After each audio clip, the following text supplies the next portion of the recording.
when I learned that the children I raised were not my biological offspring. The shock was indescribable. How will this secret change my life? Long before the current tumult unfolded, Alex Van M. was a rising star in his family's aeronautical business. Admired for his innovative approach and dedication, his family's vast estate, dotted with ancient trees and sprawling gardens, was a place where tradition often overshadowed individuality.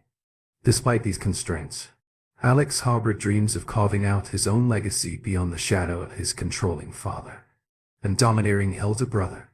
Derek, Jr. Alex's professional success was mirrored in his personal life or so. It seemed. He met Isabella at a charity swim event, when she cleverly inserted herself into his circle of friends. Alex was drawn to her vivaciousness, mistaking her relentless ambition for charm. Their relationship developed swiftly, culminating in marriage after Isabella revealed her pregnancy. What Alex didn't know was the tangled web of manipulations and secrets that Isabella had already wove. Derek, Jr. Alex's brother, was a polarizing figure. His aggressive personality and unchecked steroid use made him both a formidable rival and a source of scandal. Despite this, Derek enjoyed the family's favor, often leaving Alex to fend for himself in familial disputes. It was too long before Derek and Brooke's paths crossed more intimately, creating a storm that would upend Alex's life. Alex's marriage, though stable on the surface, was marred by unspoken tensions. Brooke's extravagant lifestyle and manipulative tendencies gradually revealed themselves, especially as her relationship with Derek deepened, while Alex remained oblivious, focused on his career and his children. Isabella and Derek schemed behind closed doors as they gathered on the terrace at the Travelers' Inn. One of the women, wineglass in hand, leaned forward and asked Brooke, "Have you spoken to your ex-husband since the split?" Brooke paused, the question seemingly stirring memories. She'd rather leave him touched. "No," Isabella replied, her voice steady, but edged with finality. "Since the day I forced him out and handed over the divorce papers alongside a restraining order, there's been no communication. He tried reaching out to the kids, but after I told him the truth about what he did to us, they've kept their distance." Ellie, the newcomer, hesitated. "Was it a messy breakup?" "There's still a lot of hurt," Brooke replied. "When did it happen?" Ellie asked. "A year ago," Brooke answered. "He fought it for a year, trying to convince the kids to see him, but they wanted nothing to do with him." Isabella continued. "Eventually, he signed the papers and left. Honestly, Hume's been gone for 2 years. Good riddance." Brooke's tone was shocked. Ellie then asked, "Why did you end it?" "Because he cheated on me with his first love, Luna." "More," Brooke said, coldly.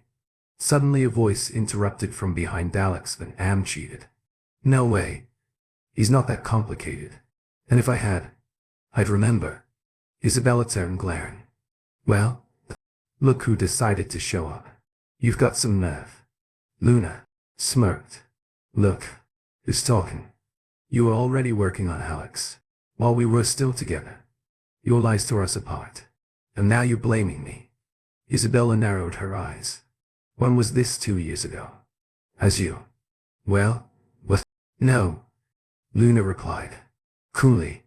"If I had slept with Alex, I'd remember."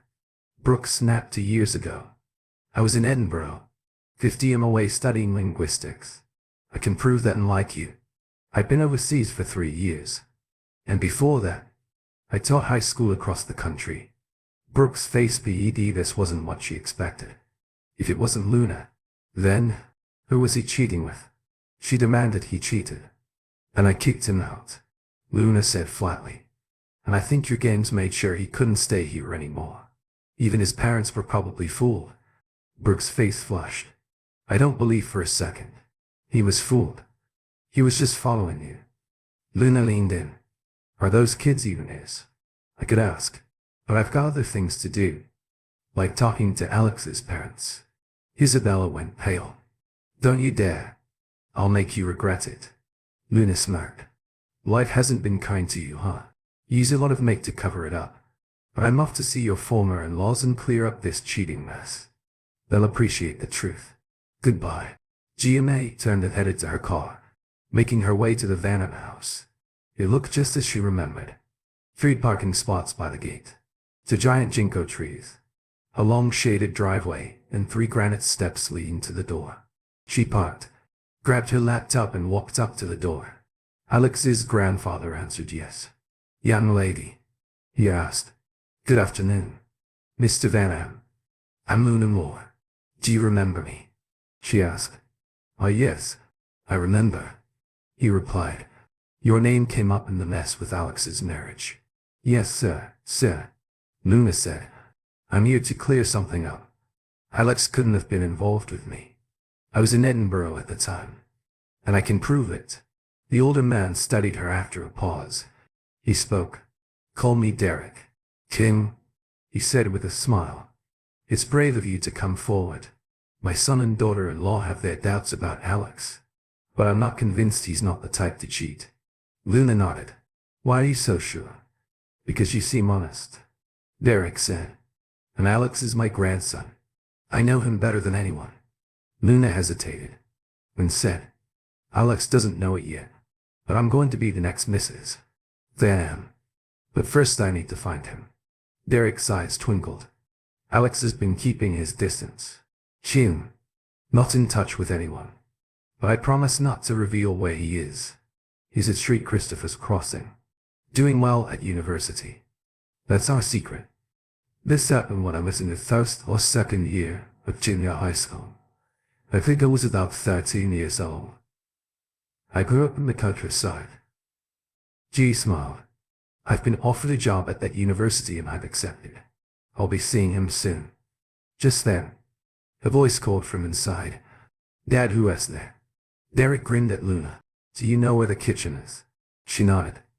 But as she turned, she nearly bumped into Alex's mother, Evelyn, who was furious.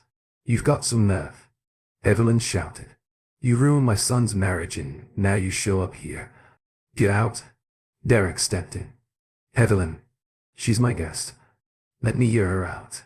She says she was abroad during the affair." Evelyn glared at Luna. "I don't believe you." Luna picked up her laptop and smiled at Derek. "I'll show you the proof an hour later."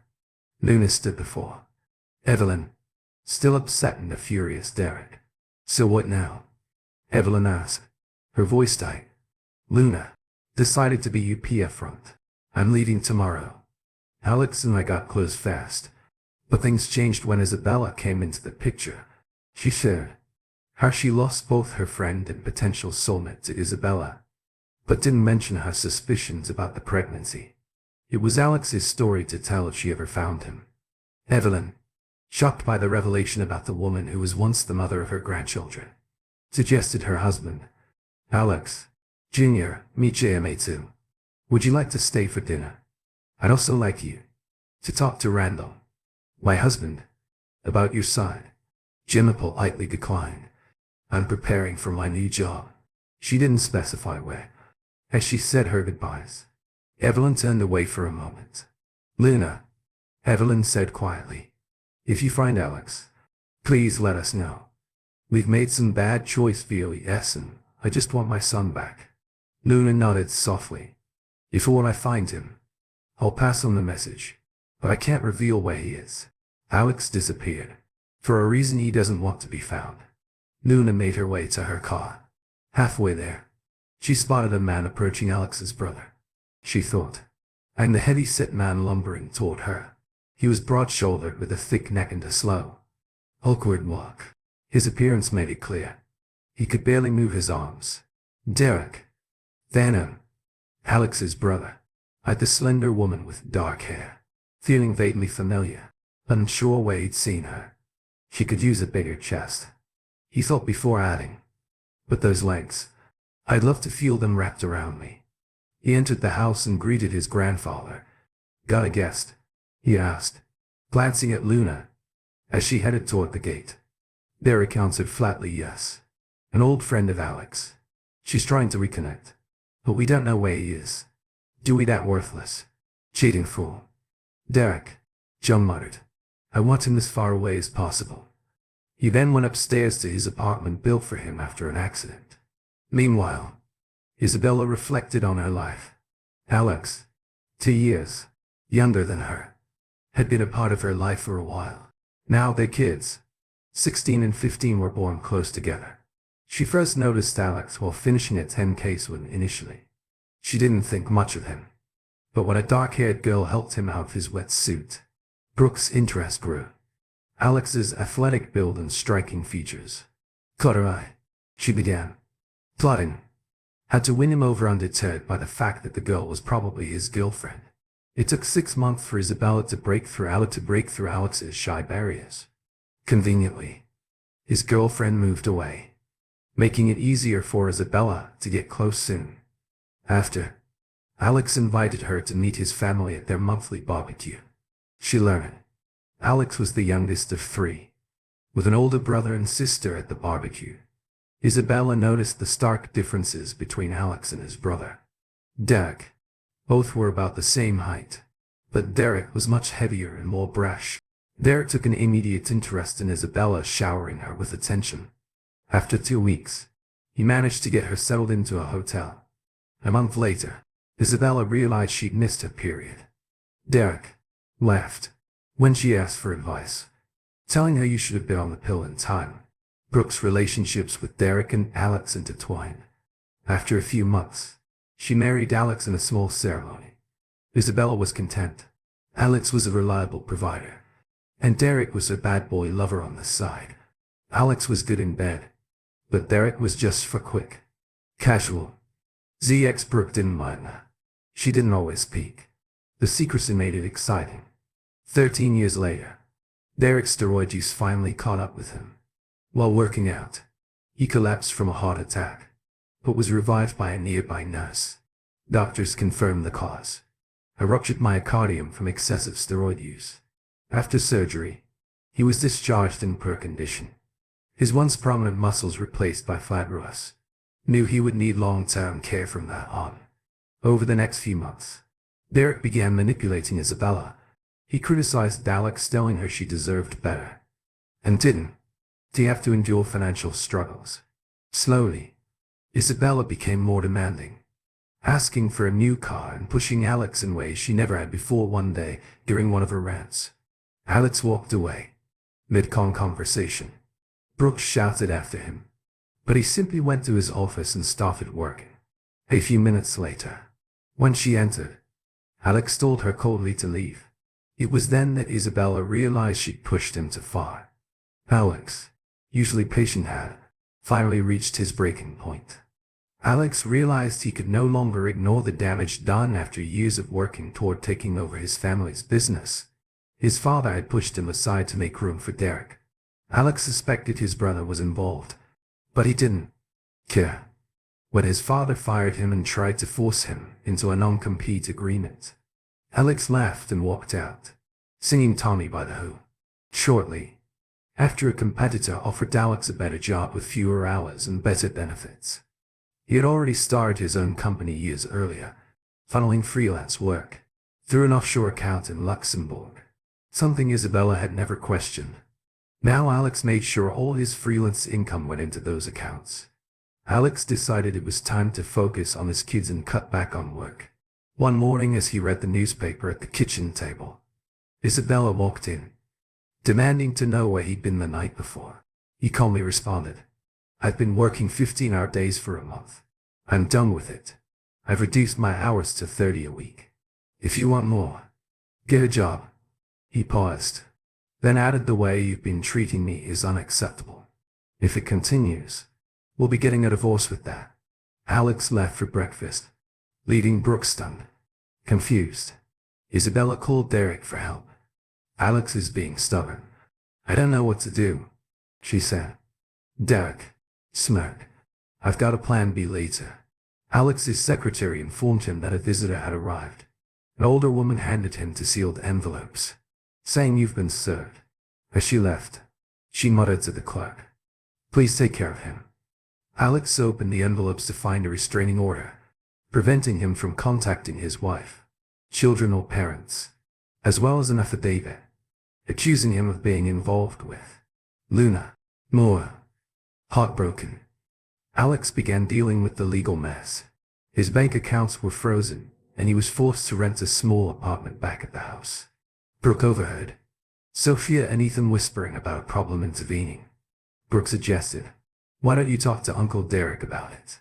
Sophia responded, mockingly, "What advice could that sweaty pervert give?"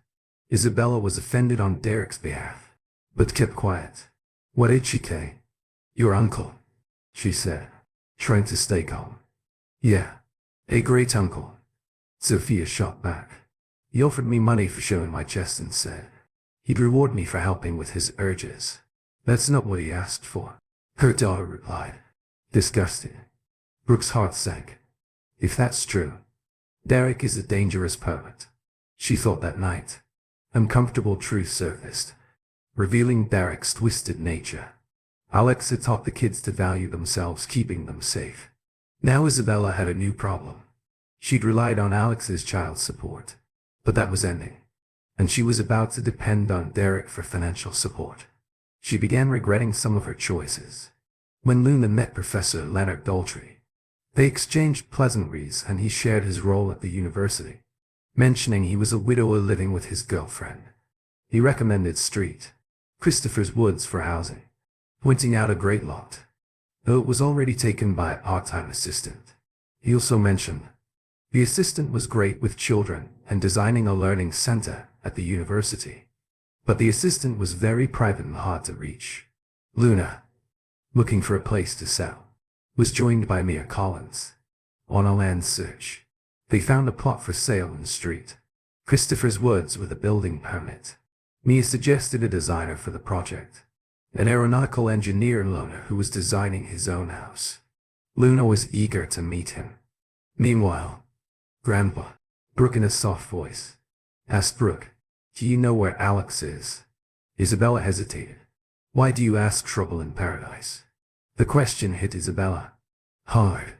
Grandpa continued, "Derek has some unsavory traits. His steroid dependence only makes it worse." Isabella denied knowing what he meant.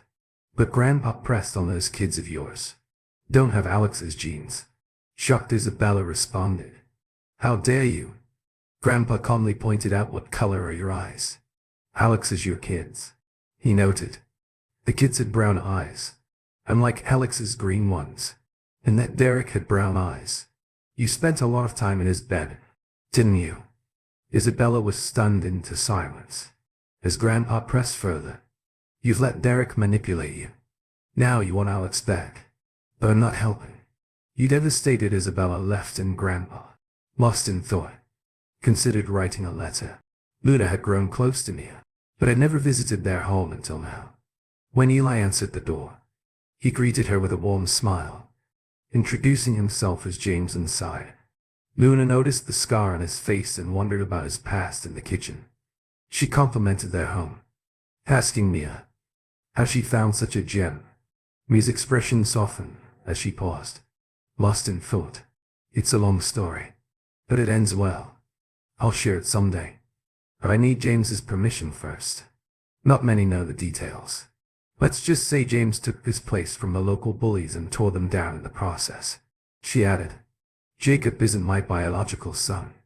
James is from his first marriage." Was James married before?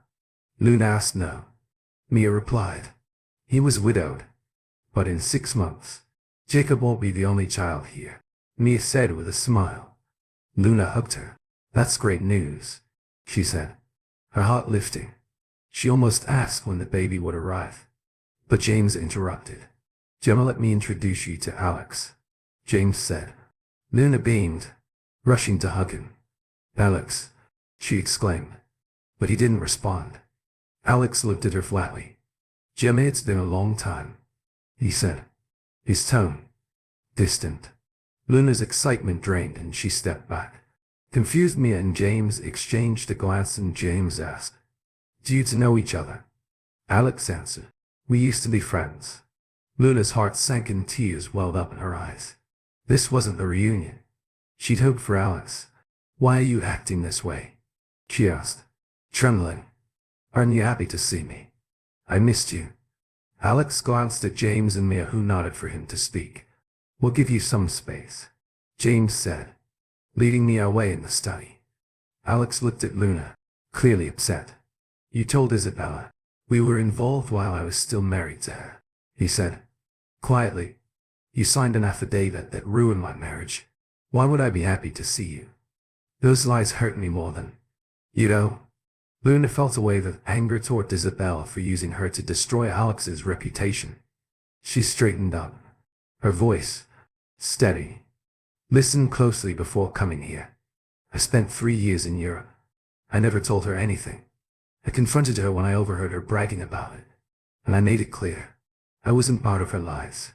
I even went to your parents and talked to your grandfather. You told me you were doing well, and I might run into you here. I didn't expect it to be so soon, but I'd already planned to find you. I've missed you." Alex's face flushed with emotion. "But what about the affidavit?" he asked, still confused. "It's fake," Luna replied firmly. "If you still have the original, someone's going to pay for it." Alex stared at her, astonished. "Gemma, I loved you. I still do. But I thought you betrayed me, and I spent so much time wondering what I'd done wrong." "So you believe me now?" Luna asked, hope in her voice. "Of course," Alex said, without hesitation. "You've already proven it with a call to my grandfather. You've never lied to me. I believe you." Relief washed over Luna. One hurdle cleared. Now how would she tell him how she truly felt? Gathering her courage, she asked, "So can we kiss and make up?"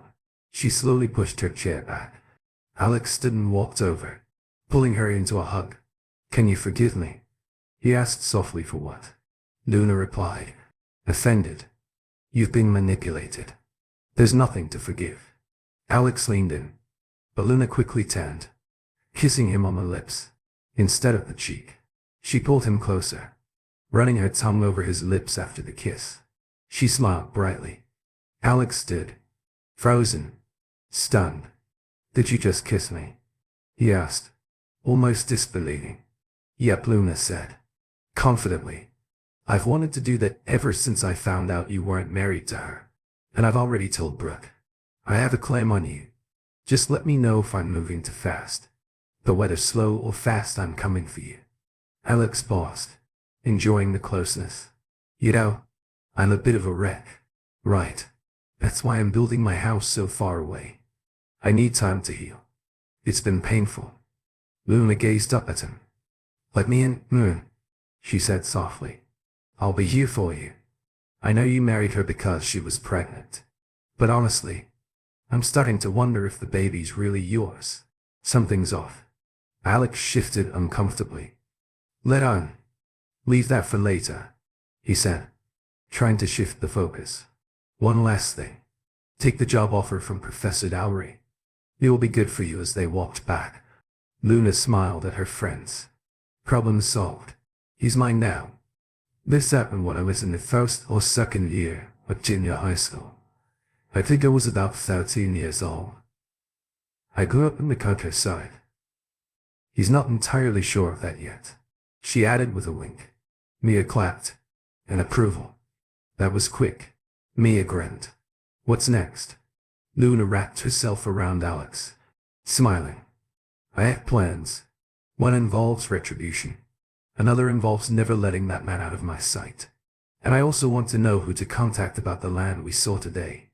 Dinner was a success filled with laughter and stories. But, as the evening went on, Luna asked a serious question. "Alex, did that woman ever explain how she had a fully developed baby after just 6 and 2 months of pregnancy?" "No," Alex said, shaking his head. "I was too cut to question it. Looking back, I realized how foolish that was." "What are you suggesting?" James, who had been quietly observing, spoke up. "She's suggesting the baby may not be yours, and that you've been set up." Alex quickly cut him off. "But they look like me. Both of them." He paused, struggling to express his thoughts, when 2 women rushed over to him. They embraced him, whispering in his ear. Alex regained his composure, his face hardening. "What now? I need to know for sure." Mia took his hand, gently. Can you think of anyone who looks like you? A cousin? Luna's eyes lit up. It has to be Derek. Alex shook his head. No, they don't even like each other. Mia raised an eyebrow. Or maybe that's what they want you to think. Either way, there's only one way to find out, she said, firmly. A paternity test. You'll need a top lawyer. I know just the person. Dawn Marshall. She's the best. Can you call her for me? James? Alex asked. Meanwhile, in the Thursday, Brooke's situation was getting worse. 2 weeks after, Alex's grandfather refused to help her. She was still trapped. She needed Derek for the financial support, but didn't want her children to never see him again. While preparing dinner, a knock came at the door.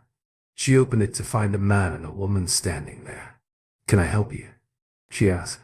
The woman asked, Are you Mrs. Brooke Puckett, ex-wife of Mr. Jacob Brandel? Vanham, yes. Brooke replied, wary. What's going on? The man showed a warrant. We need DNA samples from your children. Failure to comply will result in arrest. Why, what for? Isabella asked, her heart sinking for a paternity test. The woman replied, leaving Isabella in shock. Isabella had always hoped her children were the key to Alex returning to her. If Alex learned they weren't his, he'd stop paying child support and their comfortable life would end at the same time. Paramedics and the police officer arrived at the Vanham house. Derek King watched from a distance, thinking Luna had finally found Alex and that Alex was now putting everything together.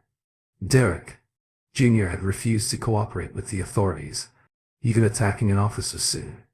Derek Jr. was led away in a police car, humiliated. 2 weeks later, Luna burst into Alex's apartment. Alex, the results are in. She dreaded the outcome, knowing it would be difficult for Alex. Either way, they sat together on the couch while Alex read the test results. When he finished, Luna noticed he was pale. Deeply troubled Alex, she asked, concern turned. Are you okay? You look like you're having a heart attack. I'm not having a heart attack, Alex said, but I might soon. If this keeps up. The kids are. Derek's, not mine. Both of them. And now, he and that cheating ex-wife are going to regret everything they've done to me. Luna moved closer, wanting to comfort him, but Alex seemed distant. They hugged briefly and exchanged soft kisses on the cheek, but nothing more. Jamie hoped he'd feel the same way. Finally, Alex looked at her vulnerable Gemma. Don't take this the wrong way. I love you completely, and I've been blaming myself for letting Isabella pull me away when you weren't around. I know you deserve more than I can give right now, but before I can give myself fully to you, I need to fix this situation. I promise I'll take care of it, even if it's the hard way. I don't want you involved in this mess. If you want to walk away, I'll understand. We can part ways without hard feelings on my side. At least, Luna felt a wave of relief, like a cool shower after a long day in the sun. She could sense how hard it was for Alex to open up, and she felt the depth of his love in every word. After a moment, she pulled him closer and kissed him gently. The kiss was soft, yet full of passion, and Alex felt an electric shock. He was surprised not only by the intensity, but also by the fact that Luna wasn't pulling away as he had feared, pulling back just enough for their lips to almost touch.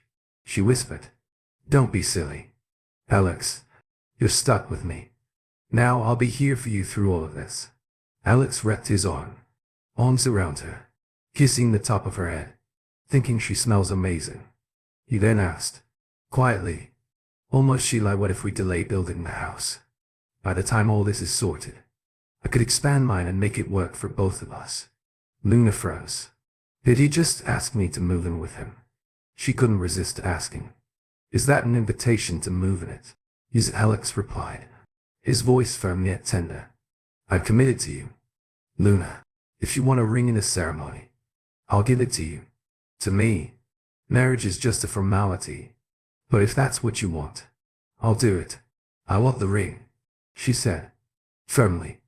A simple, plain gold band. Nothing fancy. Just something to show what we have. Alex chuckled. I'll bring the broom once you pay for it that week. Alex and Luna visited Donna Marshall. After hearing Alex's desire for revenge, Donna listened patiently before replying. You don't need me for this. You need someone tougher. Someone who knows how to move fast. I know someone who can help. I can introduce you. Meanwhile, in the side, Isabel was doing chores when she realized she hadn't heard back about the DNA tests. She briefly hoped it might blow over. She had kept her children away from Derek's influence. And their grandfather had been supportive. But then a loud knock at the door startled her hesitantly. She opened it to find Derek, furious and holding a bundle of papers. What's going on? He shouted, waving the papers at her. Brooke stepped back, startled. I don't know. You tell me. Derek yelled. That idiot, brother of mine, wants a fortune for raising my kids. And now he seized all my property. To get it. Isabella sank into a chair, fear creeping in. Alex is awake and he's coming for me. Now that he knows the kids aren't his, he'll make me pay. If he goes after me, I'm finished. Edmund. Dante would be a kitten compared to him. She felt her luxurious life slipping away as Derek Jr. ranted. A second knock came at the door. Isabella tried to ignore it, but the knocking grew louder. Reluctantly, she opened it to find a small man with round glasses and a mustache accompanied by a woman with a video camera. Are you Mrs. Pocket? He asked. When she confirmed, he handed her an envelope. You've been served. Have a good day, he said, walking off.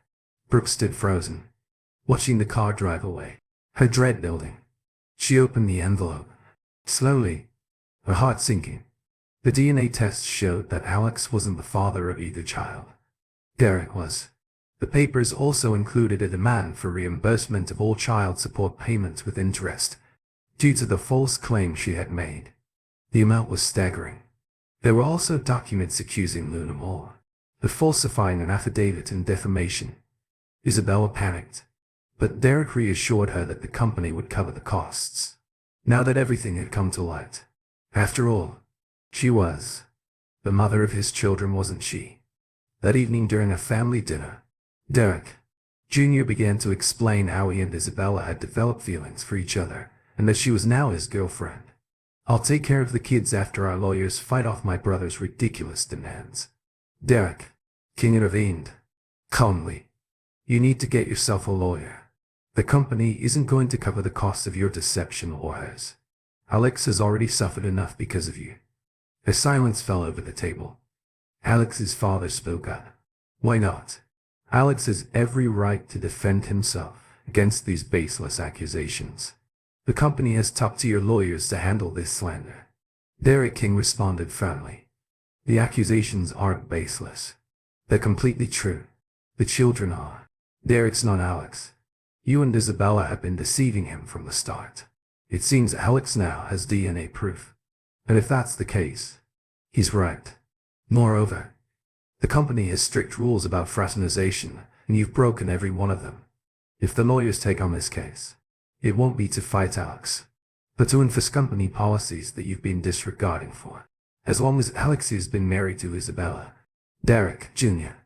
exploded in anger. You can't do that. I'm the CEO, not you. Derek King chuckled softly. I own 70 of this company. I'm the chairman of the board. The board can override any decision made by the CEO. If our legal team is involved, it won't be to fight Alex. It'll be to address the violations you've been making. Derek Jr. stormed out of the room, kicking his chair aside. Once in the hallway, he froze, trying to catch his breath. Derek King followed, apologizing for the outburst as he passed his son. His voice dropped into a deadly whisper. If I find out anything, I'll bury you so deep, even the devil won't be able to find you. Got it stunned by the threat. Derek Jr. quickly regained his arrogance. And how do you think you'll pull that off? Old man, I have powerful connections too. Try me, and you'll see that I can still fight back. Derek Sr. gave him a quick, dismissive pat on the back as he walked away. You better take care of yourself, or you won't be around long enough to see your plans come to fruition later at his apartment. Derek sat at his desk, flipping through his Rolodex. He found the number for the University of Street, Christopher's Crossing, and made the call the next morning at breakfast. Derek King was pestered by both his son, Randall, and Derek Jr., to let them use the company's legal team. After studying the documents, they realized the lawsuit would be costly, and their best hope was to drag it out until Alex ran out of money. But Derek King held firm in his decision. If I find out that you've consulted with any company lawyers, you'll both be out on the street faster than you can blink. This is a misuse of company resources. Got it. He left the room, making sure to emphasize his point at his desk. Derek King called the university again. Good morning. This is Professor Venan. I'd like to speak with Professor Dowry, if he's available. I'd be very grateful. Moments later, a familiar voice answered. Derek, old friend. It's been a while. How are you? Derek Sr. smiled though. His tone was serious. Mentally, I'm fine. Physically, not so much. But that's a story for later. I need a favor that involves two people. Anything for you, my friend. Dowry replied. You've always had my back, especially during that scandal with the short guy, blackmailing the students. What do you need? Derek King hesitated. I need to borrow 2 of your employees for my company. I have no other option. Which to Dowry asked. Alex Van Am and Luna Moore. Dowry paused. I understand about Alex. But Luna, she came to see me recently, telling me she'd heard rumors about Alex's marriage and some foul play. She wanted to get in touch with him, especially now that he's divorced. I believe they've already connected. You wouldn't be wrong. Derek Sr. replied. When can we meet? Let me know when you want me to bring them in. Dowry said. Can you make it into hours? Derek Sr. asked. I can be there in half an hour. Dowry answered. I'll make it happen. Derek King said. I know you're in a hurry. I am. Dowry replied. Simply. See you soon. Later that day, Leon was surprised to see his old friend, who appeared frail and worn. This happened while I was in the first or second year with junior high school. I think I was about 13 years old. I grew up in the countryside. His voice remained strong and his eyes still held their spark before Alex and Luna could enter his office. The 2 older men shared a tense conversation in Mon's office. Alex, Luna, Leon and Derek King sat together. The reunion between Alex and his grandfather was bittersweet. There was regret over the lost time, but also happiness in finally being able to embrace each other. No introductions were needed as Derek King spoke directly. Alex, how would you feel about taking over the company and coming to live with me? He asked. Alex, stunned, replied. But Grandpa, why, what about Dad? And Derek Sr. gave a sad smile. I know, Alex, and it's getting worse. I'm at a point where I can't face the pair who are now running the company into the ground. I know you're capable of leading. I've seen you do it before. Alex shot, squeezed Gemma's hand. I don't know what to say. Why didn't you tell me? Alex asked, confused. I had my reasons. Derek Sr. answered. But what about you? Surely Luna is on board too. I'm building a home here, a family home for us both. Luna interrupted, laughing. A family home? Who's talking about taking things slow now? Alex looked at her confused before asking. Do you want me to stop the medication as soon as you can? Luna replied, then added, I want to have kids with you, if you're ready for that. In a burst of passion, Luna stood and kissed Alex fiercely in front of the 2 older men. I took my last pill last night. Does that answer your question? She said, her voice full of determination. Derek Sr. cleared his throat, pulling them back to reality. Alex, Luna, I need to remind you that you're still part of the company. The office is less than an hour away. Alex looked into Gemma's eyes and she gave a subtle nod, signaling her support for his decision to accept his grandfather's offer. Alex turned to his grandfather. What about my father and brother? Leave that to me. Derek, King replied. Once you're in charge, they won't be able to interfere. I've got my own issues with them. Wendy, do you want me to take over? Alex asked. Are you really going to do it? Derek, Senior, asked, a note of relief in his voice. That makes me so happy. Yes, Grandpa will do it. Alex confirmed with resolve. But as I near the end, the pain will only worsen. Leon, who had witnessed his wife's painful end of life, had set up a private clinic for end-of-life care. Derek, King continued. I plan to go there in about 10 days. Alex sat in silence, lost in thought, until Luna asked why all the secrecy. I suspect Randall and Derek will stop at nothing to maintain their hold on the company. Derek, King said. Alex has already become a thorn in Derek's side, and I've had to threaten him, just to keep him from using company lawyers to fight Alex's lawsuits. Leon added, we've got a plan to protect you, both from Randall and Derek. He turned to his old friend. Should I explain it? Or do you want to? Derek King nodded. Tiredly. You do it. I'm worn out. Leon went on. Once Derek passes, we'll send a message to trusted managers within the copy offices and factories. They'll lock everything down. I'll create software similar to ransomware. To do it, the employees will go home with full pay. Of course, we've made the necessary arrangements. Alex and Luna were stunned by the scale of the plan. Alex asked, what about us? What's our role in all of this? You can be informed when the time comes. Leon replied, but you must do nothing until the will is read. That's when everything will be clear by then. Randall and Derek won't be a problem. Derek, King sighed weary. We've already taken care of that. I'll write you a letter explaining everything for now. It's best you remain in the dark about the details. Grandpa, can I visit you at the clinic? Alex asked, his voice shaky. No, son. Derek, Senior, said, his tone firm. You need to stay away. It won't be easy to see. And I want to face my end alone. This is our final goodbye. Just one more thing. Take care of your mother. She's innocent in all of this. Just like you. I promise. Grandpa, Alex said, choking back. Emotion. We'll look after her with that. They said their goodbyes. And Alex, deeply moved, left with Luna by his side at Alex's apartment. They sat in silence, processing the painful news. After a while, Alex sighed deeply. I'm going to miss him. He was like a father to me. More so than my own dad. All my father cared about was our of us. Luna, unable to find words, simply hugged and kissed Alex. I know 2 weeks later, Alex had just finished negotiating with a contractor to finalize their home in the woods. When the sad news arrived, Alex had pushed to finish the house quickly, and James had recommended this contractor, known for his speed and quality, having decided to stay together. Alex remodeled the house, expanding it significantly. It would now feature 5 bedrooms, 2 living rooms, and all the necessary amenities.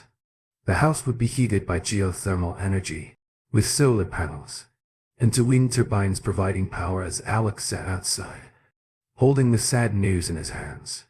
Luna arrived. She tried to comfort him. This happened when I was in the first or second year of junior high school.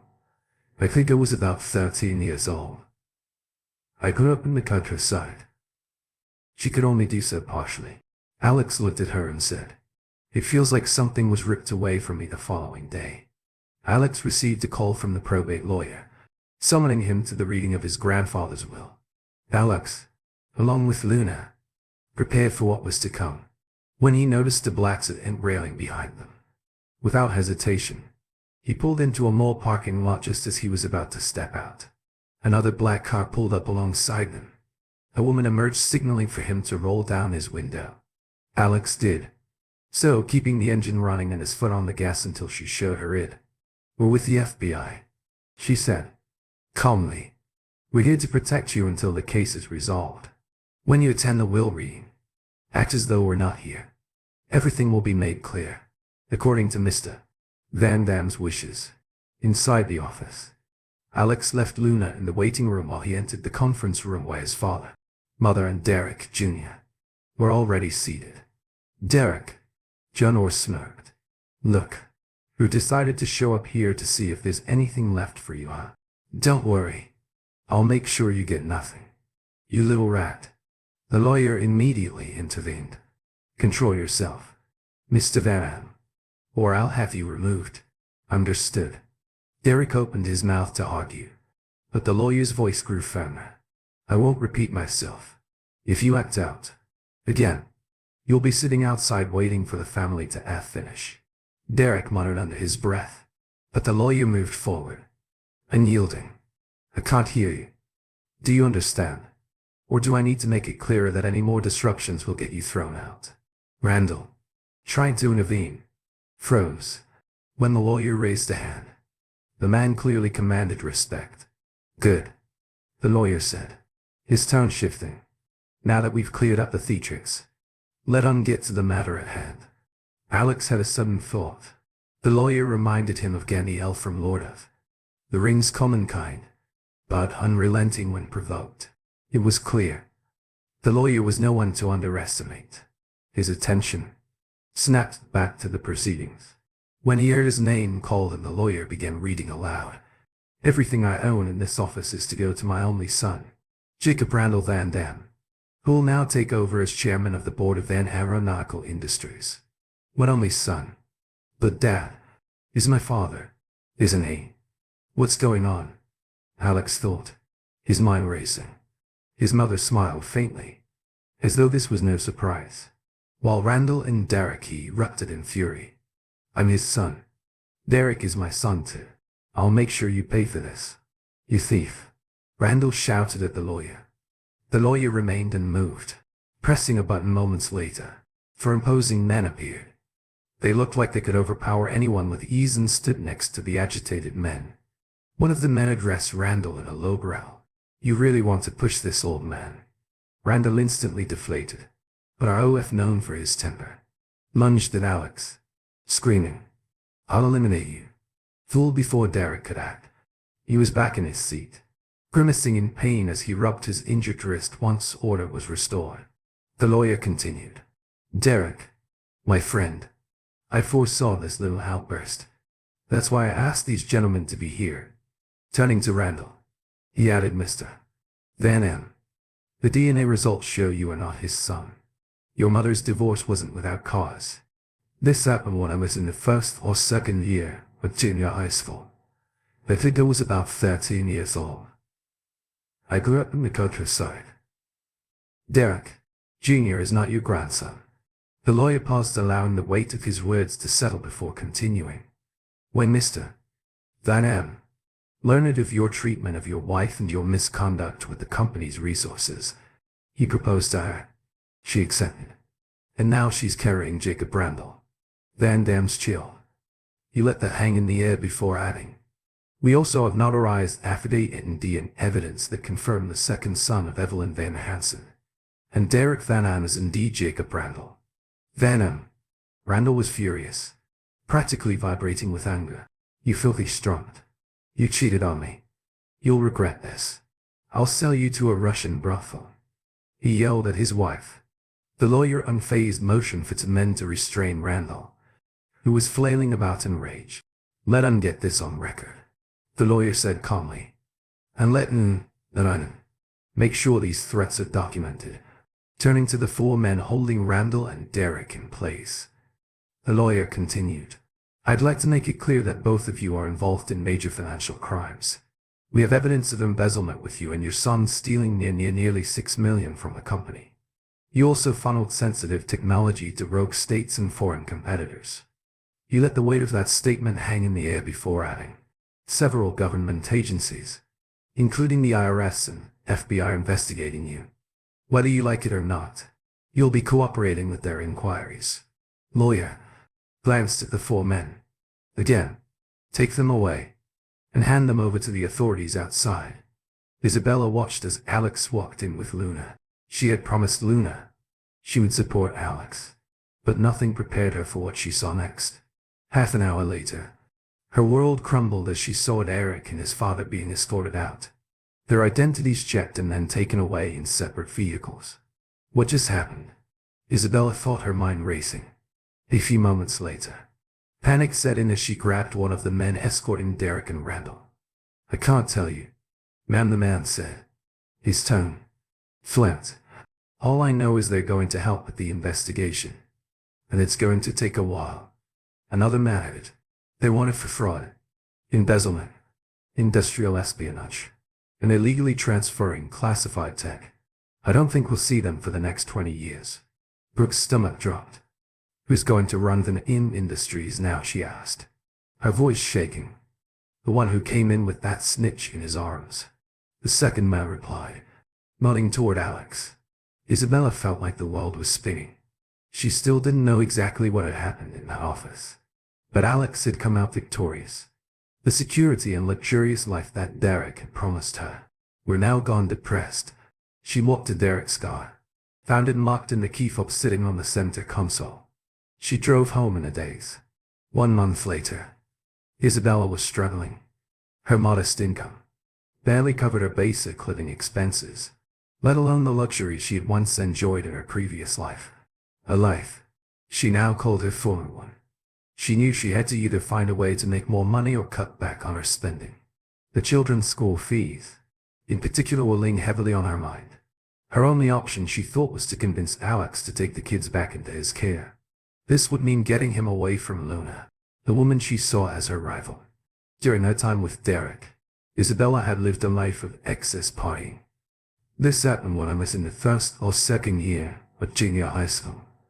I think I was about 13 years old. I grew up in the countryside, and at Derek's insistence, undergoing extensive plastic surgery. She'd had a tummy tuck to tighten her abdomen after childbirth. It was a lift, and a facelift. Her lips were plumped, and the result was a far cry from the natural beauty Alex had once been drawn to. Now she resembled a more artificial version of herself, a far cry from the woman she used to be. She looked like an older version of Cher, without the youthful glow. Despite all this, Isabella believed that she could easily replace Luna and win Alex back. One morning, she sat in her car parked where she could see the front door of Alex's house. If Alex came out, she would even try again another time. But if it was Luna, she would wait a few minutes, ensuring the coast was clear. Then march up to the door and demand Alex back soon. A blue Nissan Rogue appeared and sped around the corner. Isabella checked her makeup one last time, waited 5 minutes, and then made her move. She walked up to the front door of the house, trying to look confident. She knew Alex had been involved in designing and building the house, and she needed to look at it carefully to know what to compliment. Maybe she could convince him to remodel it in a way that would suit him or her. The house itself seemed to rise from the hill, perched at the top, with its sod facing north. The small front yard had the large windows beside the door, both covered by shutters. Isabella inhaled deeply, adjusted her shirt to accentuate her cleavage, and gave the door knocker a sharp pull. The knock echoed through the house, and she waited and waited. Just as she was about to leave, the door swung open, and Alex appeared. His face was unreadable, but he didn't invite her in. After a moment, Brooke spoke in a sultry tone. "Hi Alex, you're looking good. Life seems to be treating you well." Response was flat. "Isabella, I had a feeling you did show up. What do you want?" "I just want to talk," Isabella said. "Aren't you going to invite me in?" Alex sighed. "Let him just get this over with," he muttered, clearly tired of the situation. "Come on in." He led her into his office, which was the closest room to the front door. Alex didn't want her snooping around the rest of the house. He already had a pretty good idea of what she wanted. "Sit down," Alex said, gesturing to a chair sat behind the desk. "So what is it?" "Isabella, what do you want from me?" Isabella looked around, trying to regain some composure. "Aren't you going to show me the rest of the house?" she asked. "No," Alex replied firmly. "Now let him cut to the chase. Why are you here?" "Alex, don't you get it?" she began, her tone softening. We belong together. We have a history. We have 2 kids together. I need you back. Alex stared at her, his thoughts racing. What's going on with her? Is she completely losing it? He shook his head and replied, we do have a history. But from where I'm standing, that history looks very different from yours. You've got to be out of your mind if you think there's any chance of us getting back together. Isabella didn't flinch. She pressed on. I admit, I made mistakes, but I can't take care of the kids by myself. I need your help. They're not even my kids. Alex shot back. I've got proof they're from my half-brother. So why should I help you? Isabella quickly countered. But Alex, you've raised them. You've done a great job with them. Derek never took care of them properly. Alex let out a long sigh. I'm only doing this because my mom, their grandmother, asked me to. She begged me to take care of them. I'm doing it so you can't get your hands on any of that money. Don't get it twisted. I'm not trying to improve your life. Isabella was stunned. This was not how she had imagined the conversation going. Alex had always been willing to give in to her before, but now she was hitting a wall. She shifted gears, attempting a different approach. Alex, I know I hurt you, but it was all because of Derek. Now that he's gone, we can help each other. Think about it. I can be so good for you. I know how to please a man in ways that will blow your mind. Dump that cold woman, Luna, and come back to me. We could be a family again. Just the 4 of us. Alex was silent for a moment. Isabella felt a surge of confidence, thinking she had him right where she wanted him. But instead, Alex's response got her off guard. You're acting like a courtesan, Alex said, coldly. You look and act nothing like the woman I once knew. Our past together as one. I'd rather forget. I don't want anything to do with you. Not now. Not ever. As for the kids, I've made arrangements for them. Sophia will stay at street. Christopher's Crossing and Ethan will live with my mom until he goes to college. You won't be able to provide for him. So I've taken care of that. But don't expect it on from me. Isabella was stunned into silence. Alex's words hit her like a physical blow. You still owe me.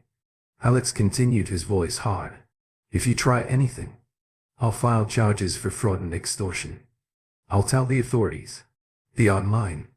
And that you cheated me out of money in the divorce. Now get out of here.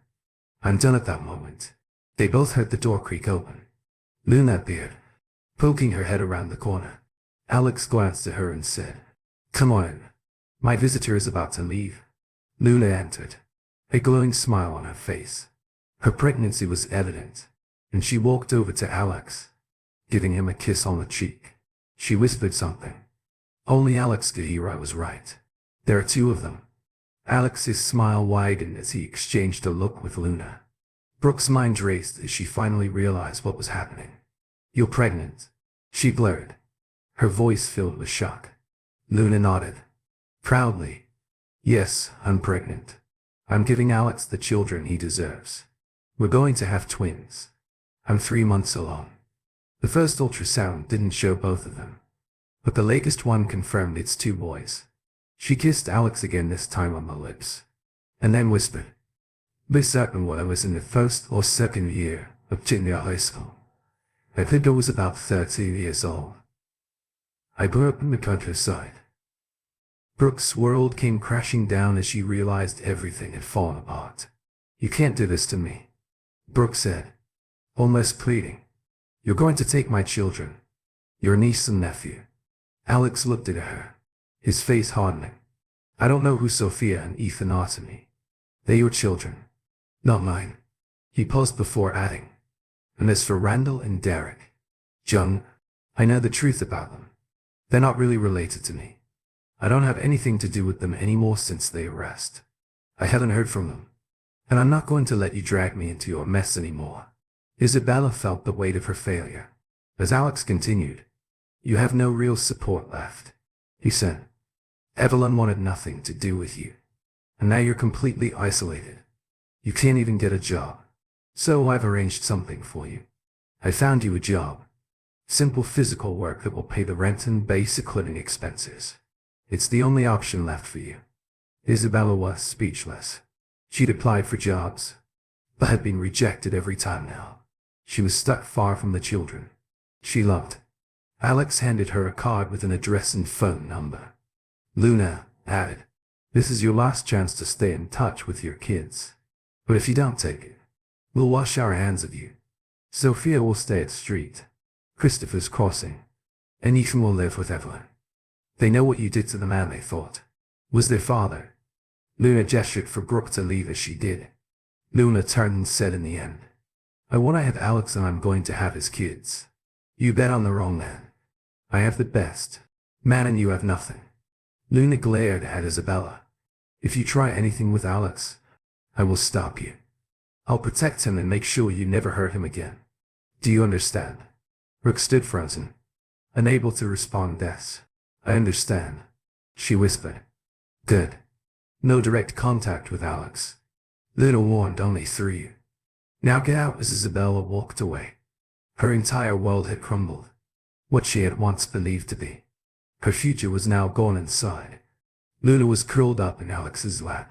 She sighed, content. "I've waited almost 20 years for this. We're finally together. And it's all thanks to Brooke's foolishness." She stood, pulling Alex with her. "Time to practice," she said with a grin. "Practice for what?" Alex asked, confused for number 3. "Of course," she said, laughing, pulling him into the bedroom. Thank you for tuning in. If you enjoyed this episode of the story, please give it a like, and don't forget to subscribe to get notifications for updates.